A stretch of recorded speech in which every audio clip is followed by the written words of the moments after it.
Well, we came to Iran to report the parliamentary elections, but quite suddenly we are reporting the country's borders are closed, not for political reasons, but because surrounding countries simply worry about the outbreak of the coronavirus here. We didn't have to go far to find its effect on ordinary people right here in Isfahan. Isfahan's incredible bridge, 33 arches, 5 centuries old. But as we gaze at it, the masks begin to appear. Yes, Iran too has an outbreak, and precautions are beginning to be taken. The health ministry confirms there have been 8 deaths in Iran. بله من چون خودم بیمار هستم بعد حتما از خودم مراقبت کنم. When I heard the news about that, I understood that weak people might get hurt by corona, but healthy people are not get affected by that. I see.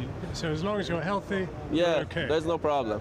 اگر واقعا بفکرن یه فکری بکنن که به جای تعطیل کردن همون آنی که مثلا ویروس اومده کنترل کنن ازش پیشگیری کنن ازش تا اینکه بخوان تعطیلی درست بکنن.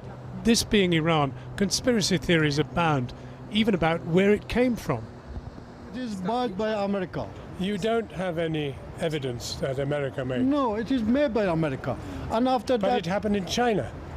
They put in China. In the square, I heard a boy say even the horses are wearing masks. But it's feed time.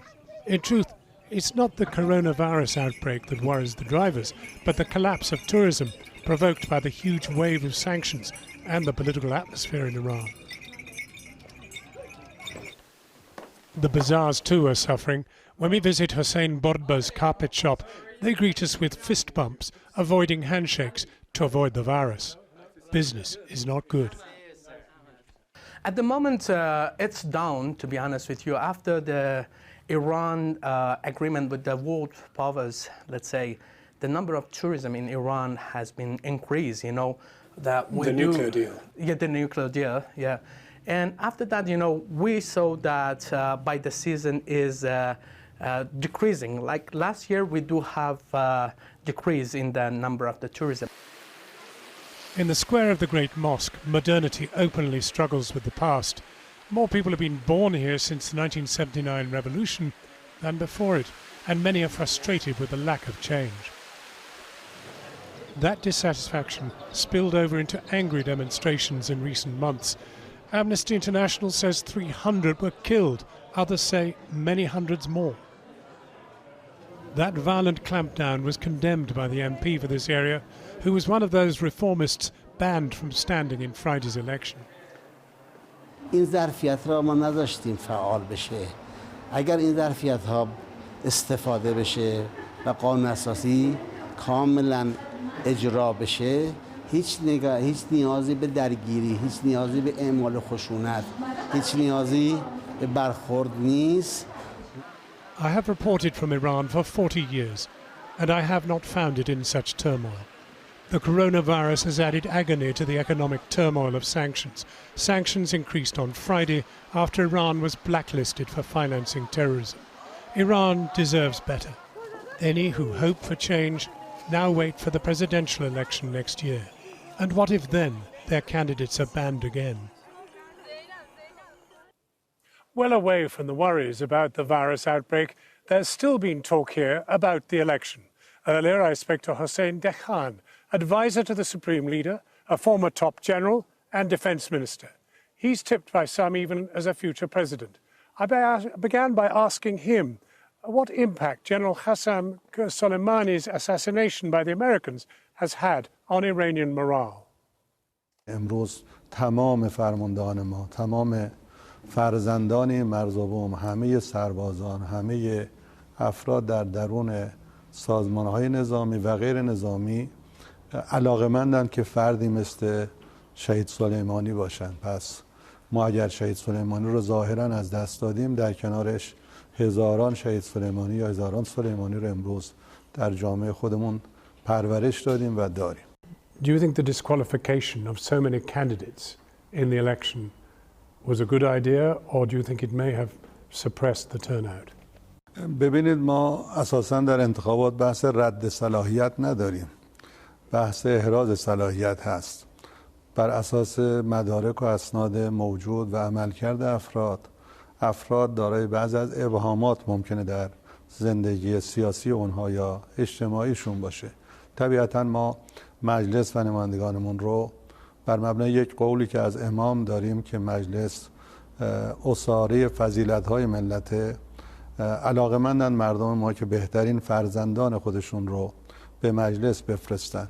بر این مبنا شورای نگهبان افرادی که احتمالاً بعض از اشکالات رفتاری یا اعتقادی رو دارن اونها رو معرفی نمیکنه به مردم برای اینکه مردم رأی بدن. ولی اینکه آیا برای با این هدف این اقدام انجام میشه که سطح مشارکت پایین بیاد؟ نه. Can we turn to Syria? Idlib now is in absolute total crisis. What can Iran do to alleviate this completely catastrophic humanitarian disaster? امروز دخالت بیگانه است که مانع از استقرار صلح و امنیت در سوریه میشه. آمریکایی‌ها، ترک‌ها به شکل جدی و عربستان دارن این فضا رو دامن میزنن. ما فکر میکنیم اولا باید کمک‌های انسان دوستانه و بشر دوستانه به این مردم اونجا برسه. You say the foreign armies should leave Syria, but would that include Iran? اگر ما مثل دیگران ناخوانده وارد سوریه شدیم حتما خارج خواهیم شد. اونها تجاوز کردن، لشکرکشی کردن. ما به دعوت رسمی دولت سوریه بر مبنای همه حقوق بین الملل وارد اونجا شدیم. There's a problem between our two countries. There were tanks that were ordered by the Shah and paid for but never delivered. And there is Nazanin Zaghari Ratcliffe. Could the two be related? Could they resolve each other? این موضوعات ربطی به هم نداره. با چه منطقی شما این دوتا رو کنار هم قرار میدید؟ 40 چند سال قبل ما پول دادیم به انگلیسی‌ها، از اونها تانک خریدیم، قرارداد منعقد کردیم. ولی اون فردی هم که شما اشاره کردید در دادگاه صالح ما به دلیل اتهاماتی که به او وارده محاکمه میشه. اگر بیگناه باشه آزاد خواهد شد، اگر گناهکار باشه حتما تنبیه میشه و این ربطی به مسئله قرارداد هم نداره. But she has been in prison now for 4 years. That is a very, very long time for the case to be heard. باید با دادگاه همکاری کنه. ایشون 5 سال محکوم شده در دادگاه و طبیعتا داره دوران چیز خودش رو محکومیتش رو طی میکنه.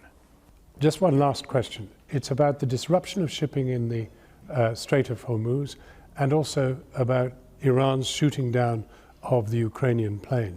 Now, both these are violations of international law. امنیت خلیج فارس رو امنیت خودمون میدونیم. لذا اخلال و ناامنی در امنیت خلیج فارس برای ما هم ایجاد ناامنی میکنه. این آمریکایی‌ها هستند که آمدن ائتلافی رو ایجاد کردن، خواستند که دیگران رو وارد خلیج فارس کنن به بهانه تأمین امنیت، در حالی که حضور اونها ایجاد ناامنی میکنه نه عدم حضورشون. من باید تأسف عمیق خودم رو از آنچه که در اکتبر هواپیما رخ داد خدمت شما و کسانی که این مصاحبه رو خواهند شنید اعلام کنم و به همه بازماندگان افرادی که جان باخته انسانی هستند هم تسلیت میگم و این قول رو بهشون خواهیم داد که موضوع رو رسیدگی جدی خواهیم کرد و احتمالاً با عناصر خطاکاری اگر وجود یعنی خطاکاری احتمالی برخورد قاطع و جدی خواهد شد. اون احتمالاً اولی منتفیونه. You know, tonight it is hard to exaggerate what this country, Iran, is going through. An election with a record low turnout, wounding sanctions against both exports and imports, the economy consequently sagging badly, innocent passengers in a Ukrainian airliner shot down over Tehran airport last month, killing 176 people on board, and to crown it all, the coronavirus and the consequent access to and from the outside world tonight, almost completely closed. From Isfahan, I and our team here wish you a very good evening.